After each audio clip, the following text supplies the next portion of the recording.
और श्रृंगार करके जैसे ही यमुना जी आई, श्री जी देख कर, अरे श्याम सुंदर आप मान गए? यमुना जी बोली, हम श्याम सुंदर नहीं है, हम यमुना जी हैं। अरे आप तो बिल्कुल श्याम सुंदर जैसी लग रही हो, आपकी महक भी बिल्कुल श्याम सुंदर, बोली भी श्याम सुंदर, चाल ढाल सब श्याम सुंदर। बोले यार श्याम सुंदर ने अपने रूप पे, अपनी वाणी पे, अपने कटाक्ष नेत्रन से पूरी गोपीन को कष्ट दे रखो, या श्याम सुंदर को यही के रूप से कष्ट दूंगी मैं। आप यहीं बैठी रही हो राधा रानी, मैं अभी जाऊं। और यमुना जी श्याम सुंदर को रूप धारण करके बिल्कुल वैसी बाकी चाल, वैसी अदा, वैसे ही सब, जैसे ठाकुर जी चलते हैं, जैसे ठाकुर जी बैठते हैं, बिल्कुल वही अदा श्री यमुना जी जा रही हैं। ठाकुर जी मान करके बैठे हैं। सोई बगल से यमुना जी निकलने लगी। नूपुरों की आवाज जैसी छमछम आई तो ठाकुर जी बोले, ये तो हमारे नूपुरन की आवाज है, हम तो यहीं बैठे हैं, ये आवाज कहां से आ रही है? और जैसे ही ठाकुर जी ने पीछे देखा, श्याम सुंदर विचरण कर रहे हैं। ठाकुर जी बोले, जे कौन है? ठाकुर जी गए, ओ भैया कौन हो भैया तुम? यमुना जी बोली, हम श्याम सुंदर। ठाकुर जी बोले, श्याम सुंदर तो हम हैं। बोले, तुम नकली भेलू पियाओ, असली हम हैं।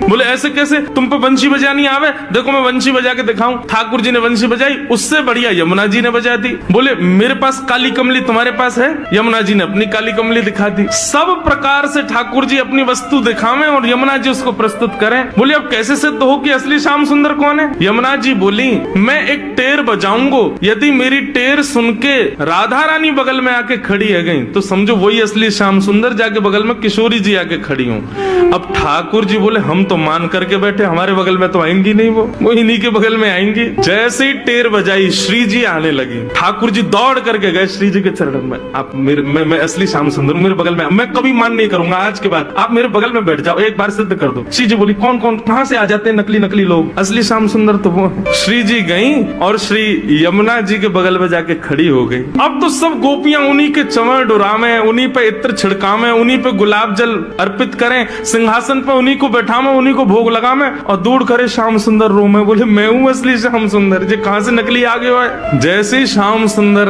रुदन करने लगे, श्री जी बोली, अब ठीक है, अब मान खत्म हो गया है, अब आप बुला लो। तब यमुना जी गई और श्याम सुंदर को जाके हृदय से लगाए। बोले, श्याम सुंदर आप ही हो असली श्याम सुंदर, हम तो श्री यमुना जी, हम तो यमुना महारानी है। बस आपसे एक ही प्रार्थना है, आज के बाद वचन दो हमारी श्यामा जी को कभी कष्ट नहीं दोगे। तब श्याम सुंदर ने यमुना जी को वचन दिया। बोले, आज से हम नियम लेते हैं कि जब ये मान करेंगी तब हम इनको मनाएंगे, और जब हमें कोई बात बुरी लग जाएगी तो वह भी हम इन्हीं से कह देंगे कि हमको ये बात बुरी लग गई है, मान करो आप ही, हमें ये बात बुरी लग गई, आप ही गुस्सा हो जाओ, फिर तब भी हम ही मना लेंगे। यमुना जी बोले, हाँ बस यही नियम रखना, आप कभी मान मत करना, श्री जी ही मान